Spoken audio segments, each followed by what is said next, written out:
I am sending this question about a situation that has always puzzled me. I have read in many dirt sheets and heard in shoot interviews that Jerry Lawler broke Jimmy Hart's jaw in Memphis in retaliation for Hart making the comment, "What do you do when your prize horse breaks its leg? You take it out back and shoot it." My question to you is, why was Lawler so upset over this comment? To me, it is a good heat-obtaining line from Hart, and it puts him in the light as this dastardly scumbag manager who will use his wrestlers until they can't produce for him anymore, and then go on to the next unsuspecting heel. Was Lawler just overly sensitive about this comment? Did Jimmy Hart have specific instructions not to offend Lawler by mentioning his broken leg? To me, Hart getting his jaw broken did not fit the crime of his comments in this interview. Thank you, and keep up the great work on your podcast. Well, see, you're just, and actually, he is incorrect. Jerry Lawler did not break Jimmy Hart's jaw in Memphis. It was in Louisville. So get it straight there. Say you have to understand the dynamics of everybody involved. Jerry Lawler and Jerry Jarrett work together as they're two halves of the coin. Jerry Jarrett has started this promotion a few years beforehand and has taken all of Nick Goulas's talent and has established the Memphis end. And his top star is Jerry Lawler. And without Lawler, he couldn't have built this empire, because Lawler was the key to Memphis and the TV and the whole 9 yards. So in effect, even though they weren't partners at the time that this happened, they'd be actual full business partners later on when Lawler brought some of these things to Jarrett's attention. But Jarrett was the promoter and Lawler's the top star, and Jarrett had been telling Lawler, "You fucking guys, you know what's going to happen to you," because they played flag football, but it was like full contact, NFL type football, according to witnesses. And they're just beating the piss out of each other. And Jarrett had been telling Lawler, you're going to fucking break your leg when he's there, like the kids. Your mom said, "You're going to put your eye out," right?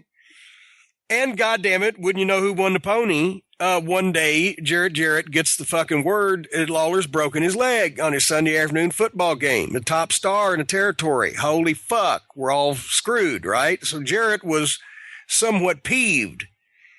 So Lawler is legitimately, because it was a bad break, is legitimately in the hospital for several days. And I can't remember exactly, but I believe there was a disparagement between Lawler and Jarrett on how they were going to handle the announcement, because also Lawler's a heel at that point, right? But now he's got a broken leg. He's going to be out for a while. So anyway, when Jerry Lawler watches TV that week and sees Jimmy Hart say this, it's the first time that he knew that Jerry Jarrett had decided that he was going to take the crown away from Jerry Lawler and give it to Jimmy Hart to present to Paul Ellering, and that he was going to tell him, "What do you do with a fucking horse when you break his leg? You shoot him," because Jarrett's fucking hot, that his business is in jeopardy because his top star broke his leg fucking around doing shit he didn't want to do. So he stirred up Jimmy Hart and decided to make Jimmy Hart the star of the fucking promotion. And Lawler finds out about this along with everybody else, 300,000 people watching on live Memphis TV, and he apparently was not happy and conveyed this to both Jerry Jarrett and Jimmy Hart. And of course, Jimmy Hart, poo-poo, I love you, baby, the feather. He didn't want to offend anybody, but the damage was done because Jarrett had got in the middle and wound them all up. So anyway, at some point, several months later, when Lawler was able to come back to the ring as like a second or a manager, he was out, as we know, for 11 months before he could actually wrestle again full time.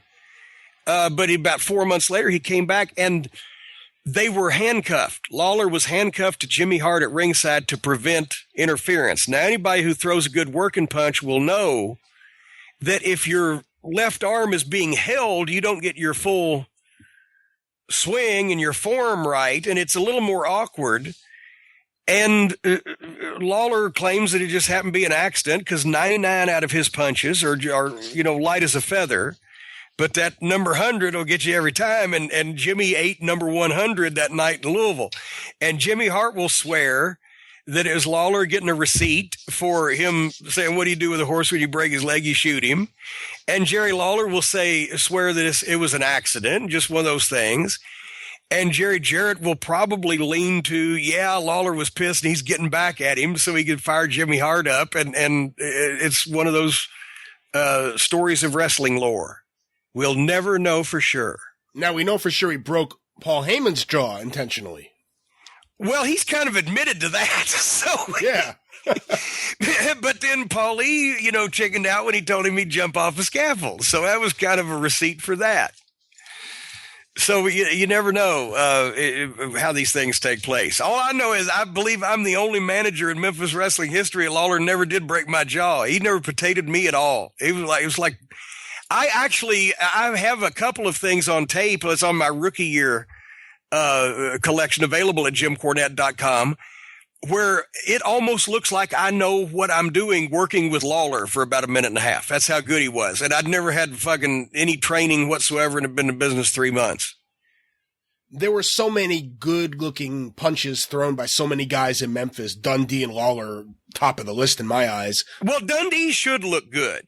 Well, those may have been a little stiff, but my question was, were there a lot of broken jaws besides these poor managers? No, never. Look here, and I would say there was more punching in Memphis wrestling than probably any territory in the country, right? And Lawler's were the best of business, and Dundee threw a bunch of them, and his gloves were made out of potatoes. But the only other broken jaw that I saw in Memphis wrestling from 1975, let's say, when I was watching real good and kind of knew what was going on, until 82 or 83 when I left the territory, was when Dundee got his jaw broken, when Savage actually fucking hit him with the goddamn pistol in the gym parking lot.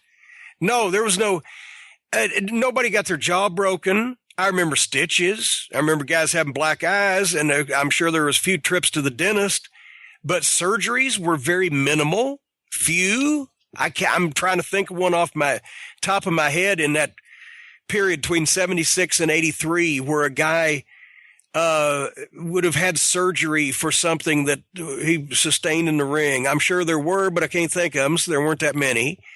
I don't remember an ambulance ever pulling up to the back of the Louisville Gardens except for fans. Guys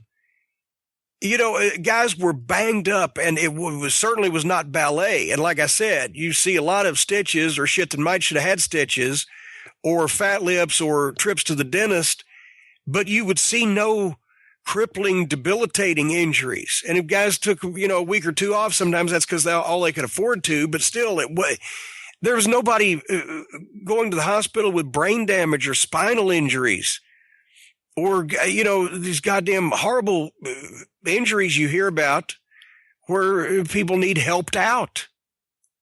And those were hard rings in that territory. Even if the rings had give, the padding was the padding on the Memphis rings was indoor-outdoor carpeting that they rolled across. It wasn't this goddamn eggshell shit that you see. You can drop an egg on it from 10 feet and it won't break. No, these were some raggedy ass fucking rings. I laid my face open on Buddy Wayne's TV ring they used at the Cook Convention Center in Memphis because the ropes were so springy. But the guys, they didn't go crazy and try to do everything they knew every night. They took care of each other because they were good workers and they knew what they were doing. And they didn't take high risk stuff, not only for their own well-being, but also for that of the people up and down the card, because there's a difference between getting over and setting a standard that everybody has to fucking kill themselves to reach. That's what they told Ray Stevens and Pat Patterson in San Francisco. Would you guys fucking quit doing so much shit? Nobody else can follow this. You're the best in the world, but don't do too much, because you won't be here forever. Roy Shire said, I have to follow it with somebody else on top in your spot. And also these other guys on the card have to be able to hang also. So tone it the fuck down and we'll tell you when to turn it up. It's business.